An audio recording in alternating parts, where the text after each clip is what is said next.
अक्सर ऐसा होता है ना। एक नया आइडिया, एक नया साल, एक नया जोश, और कुछ ही दिनों में सब ठंडा पड़ जाता है। अगर ये कहानी कुछ जानी पहचानी सी लग रही है, तो नेपोलियन हिल का ये विश्लेषण शायद वही चाबी हो जिसकी हमें तलाश है। तो चलिए, कंसिस्टेंसी की इस गुत्थी को सुलझाने की कोशिश करते हैं। ये एक बहुत ही सीधा लेकिन शायद थोड़ा चुभने वाला सवाल है। जब हम आईने में खुद को देखते हैं तो क्या हमें वो इंसान दिखता है जो अपने वादों पर खरा उतरा, या फिर वो जो बहानों के बोझ तले कहीं दब गया? सच तो ये है कि हमारी पूरी पड़ताल की शुरुआत इसी एक सवाल से होती है। तो चलिए, सबसे पहले उस जाल की बनावट को समझते हैं जिसमें दुनिया के अनगिनत लोग जाने अनजाने में फंसे हुए हैं। ये आंकड़ा देखिए, थोड़ा चौंकाने वाला है ना? करीब करीब 97% लोग एक ही चक्कर में फंस कर रह जाते हैं। ये चक्कर उम्मीद के साथ शुरू होता है, बहानों के साथ चलता है और अफसोस पर जाकर खत्म हो जाता है। उनके बड़े बड़े सपने और लक्ष्य बस एक शब्द बन के रह जाते हैं, कल। और यही वो सवाल है जो मन में बार बार उठता है। ये एक ऐसी उलझन है जो हम में से बहुतों को परेशान करती है।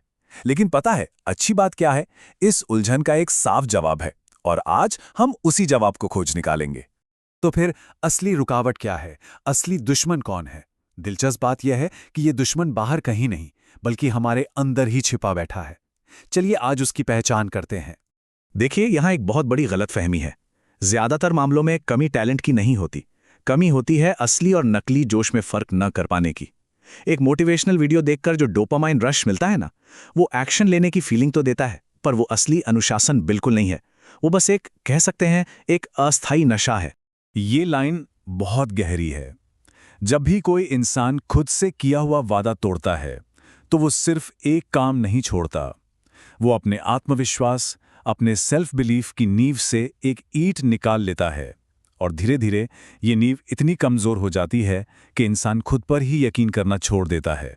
तो सवाल उठता है कि वो 3% लोग आखिर ऐसा क्या अलग करते हैं जो उन्हें सबसे अलग खड़ा कर देता है। चलिए अब समस्या से हटकर समाधान की तरफ बढ़ते हैं और उनकी सोच को डिकोड करते हैं। और ये रहा उनका राज। वो प्रेरणा का इंतजार नहीं करते। उनके लिए प्रेरणा एक ऐसे दोस्त की तरह है जो कभी आता है, कभी नहीं। उस पर भरोसा नहीं किया जा सकता। असली ताकत तो बोरियत को गले लगाने में है। जो काम ज्यादातर लोगों को उबाऊ लगता है ना, वही काम लगातार करके वो भीड़ से मीलों आगे निकल जाते हैं। वो प्रेरणा पर नहीं, अपने बनाए हुए सिस्टम पर भरोसा करते हैं। तो इसके लिए नेपोलियन हिल ने एक बहुत ही प्रैक्टिकल फ्रेमवर्क दिया है। इसे हम सफलता के 7 स्तंभ भी कह सकते हैं।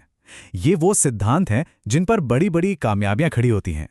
पहला, एक बिल्कुल साफ लक्ष्य। अमीर बनना है, ये बस एक इच्छा है। अगले 12 महीनों में एक तय रकम कमानी है, ये एक लक्ष्य है। दूसरा, एक ऑर्गेनाइज्ड प्लान। बड़े लक्ष्य को इतने छोटे छोटे रोज के कामों में तोड़ दो कि उन्हें ना करना मुश्किल लगने लगे। तीसरा, दृढ़ता। हर असफलता को फुल स्टॉप नहीं, बल्कि एक सबक समझो। और चौथा, मास्टरमाइंड, यानी ऐसे लोगों का साथ जो नीचे नहीं, ऊपर खींचते हैं। 5वां स्तंभ है अवचेतन मन की शक्ति। रोज सोने से पहले अपने लक्ष्य को हकीकत की तरह महसूस करना। छठा, तुरंत फैसले लेना। कामयाब लोग फैसले जल्दी लेते हैं, पर उन्हें बदलते बहुत सोच समझकर हैं। और 7वां, जो शायद सबसे जरूरी है, एक्शन। ज्यादा सोचना मतलब ओवरथिंकिंग एक तरह का पैरालिसिस है, और इसका सिर्फ एक ही इलाज है, काम शुरू कर देना। अब इन सभी सिद्धांतों को एक साथ समझने के लिए एक कहानी से बेहतर भला और क्या हो सकता है? यह कहानी है छोटे लेकिन लगातार किए गए कामों की अद्भुत शक्ति की। ये कहानी है एक साधारण से कारीगर की, जिसने एक असंभव सा संकल्प लिया, गांव की सबसे ऊंची और वीरान पहाड़ी पर अकेले एक मंदिर बनाने का। सबने उसे पागल कहा, उसका खूब मजाक उड़ाया, लेकिन उस कारीगर ने किसी की नहीं सुनी। उसने बस एक छोटा सा नियम बनाया, हर दिन बस एक पत्थर पहाड़ी की चोटी तक लेकर जाना है। पहले महीने के बाद वहां सिर्फ 30 पत्थर थे। 1 साल बाद पत्थरों का एक छोटा सा ढेर। लेकिन 5 साल बाद जब गांव वालों ने ऊपर देखा तो उनके होश उड़ रहे। उस वीरान पहाड़ी पर एक शानदार मंदिर खड़ा था। जब लोगों ने पूछा कि यह चमत्कार कैसे हुआ, तो कारीगर का जवाब बहुत ही सरल था। उसने कहा, यह कोई जादू नहीं है, ये सिर्फ गणित है। एक एक पत्थर रोज, ये निरंतरता का गणित है जो किसी भी जादू से कहीं ज्यादा शक्तिशाली है। तो ये सारी बातें हमें एक दोराहे पर लाके खड़ा कर देती हैं, एक ऐसा पॉइंट जहां से दो बिल्कुल अलग रास्ते निकलते हैं और चुनना हमें ही है। और ये स्लाइड इस चुनाव को बहुत खूबसूरती से हमारे सामने रखती है। अनुशासन का वजन ग्राम में होता है, लेकिन अफसोस का वजन टनों में। एक तरफ रोज की थोड़ी सी मेहनत है और दूसरी तरफ जिंदगी भर का पछतावा। चुनाव हमेशा हमारे ही हाथ में होता है।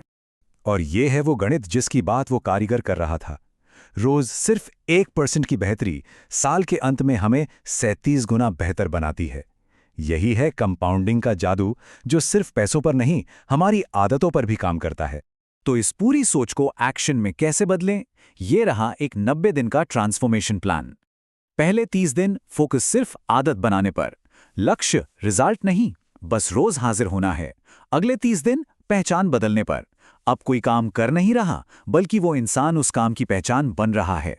और आखिरी 30 दिनों में मोमेंटम अपना काम करेगा। अब धक्का देने की जरूरत नहीं पड़ेगी, अब बहाव खुद आगे ले जाएगा।